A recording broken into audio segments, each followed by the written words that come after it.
If you want to learn how to open a swimming pool, keep on watching.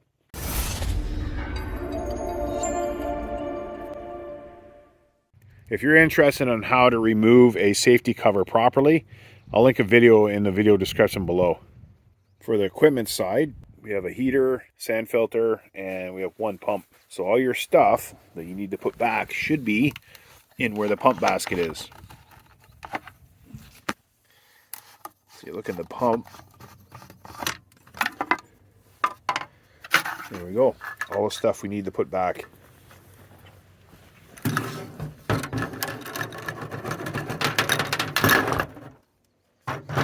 Put the pump basket back in.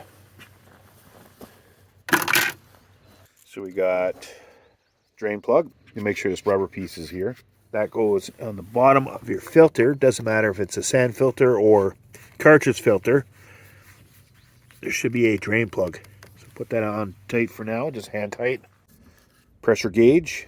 Now we have enough Teflon tape on there. If you don't, you got to put some on. Make sure the gauge is at 0. If it's not at 0, you have to replace the pressure gauge.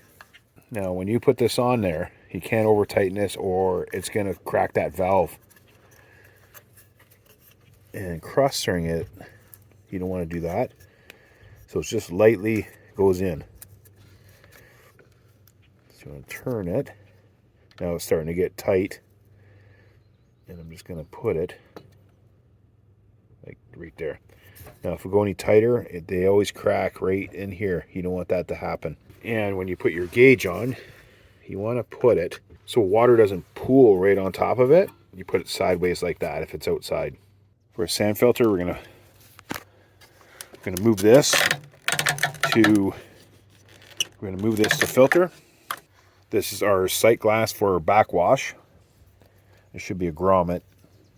We actually left it in there. Now if yours is missing, they just use a hose gasket. So it fits right in there.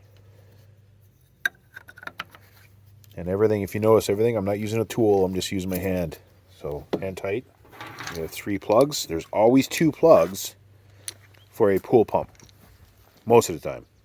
So I know 2 of these go on this pool pump. There's going to be one in the front normally, for a Hayward anyway. Usually there's one in the front and one on the side. Sometimes you have 2 side by side. The reasoning for that is when you close your pool, there's a drain here to get this back part where the impeller is, and then the front part. The front part sits a little bit lower than here, because the water goes through there. So there's going to be 2 on there. So we got one more. On this one, it's right on the side.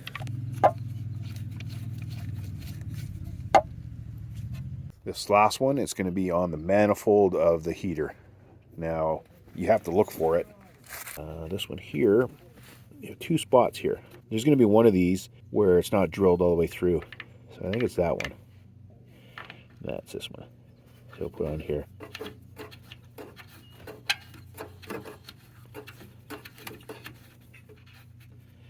So just hand tight. There you go. You put grease on all the O-rings. This is all brand new stuff, so it's already greased up. That you don't have to put grease on, but the plugs, the O-rings on it, grease those up. Before we prime it, we're going to make sure that all the connections are snug.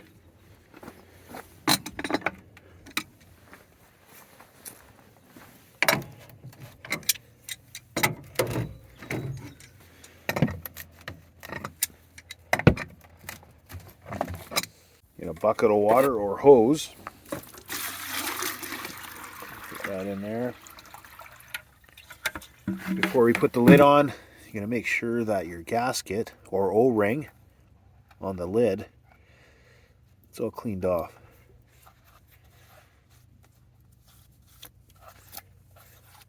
I'll link down below the grease that we use for any gaskets and O-rings. So we're just going to put some around the top.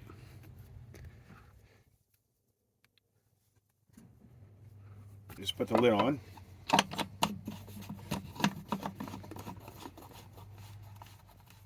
Now you go around and take off any winter plugs, and then you put your jets in.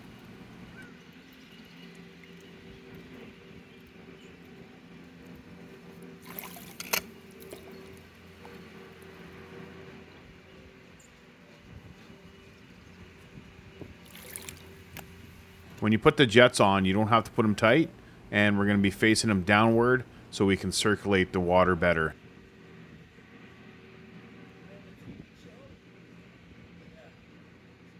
This is how you adjust your jet and the eyeballs. This is how you want it set up at opening.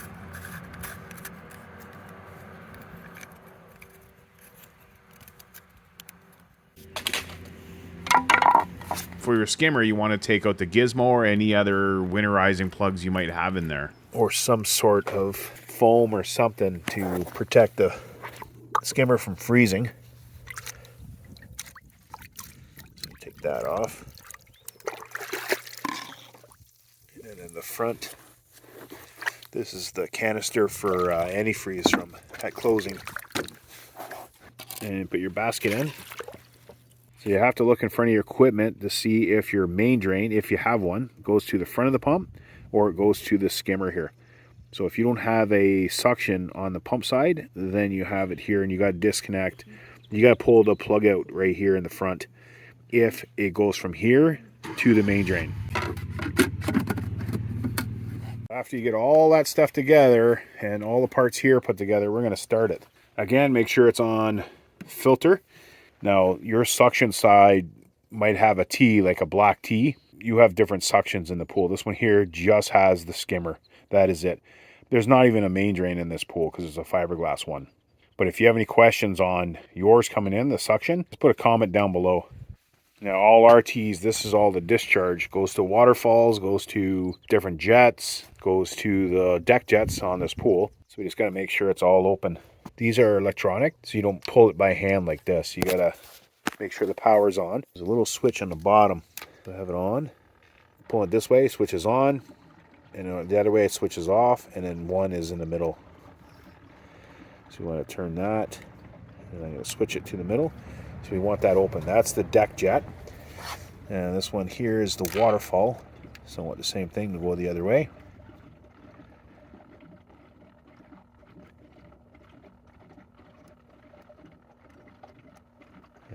Okay. And then the same thing for here. So I'm going to try this. There's two ways they can go, but you can always try it. So here we go. We got pump. So we're going to try the pump.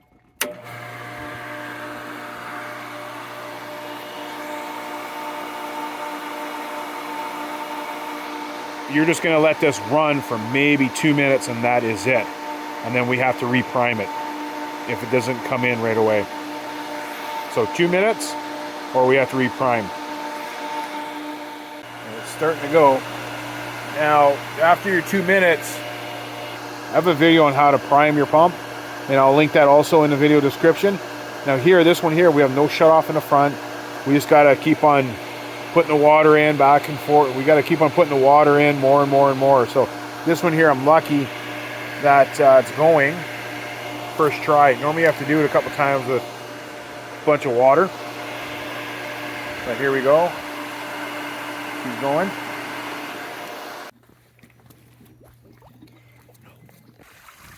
There we go. We got the deck jet going. The antifreeze all came out. Which this stuff here, it's biodegradable. It's fine. So we want that running for a while, and we got our waterfall going. And we have this guy here not putting the jets in, and they all flew out. Here we're putting in 20 liters of liquid chlorine.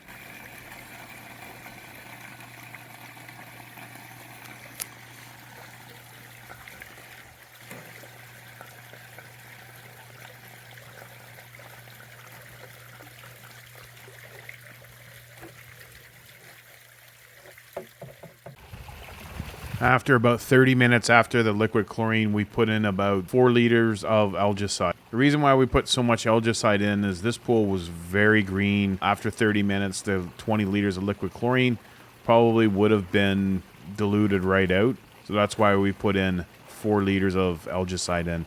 Plus, we didn't have any more chlorine.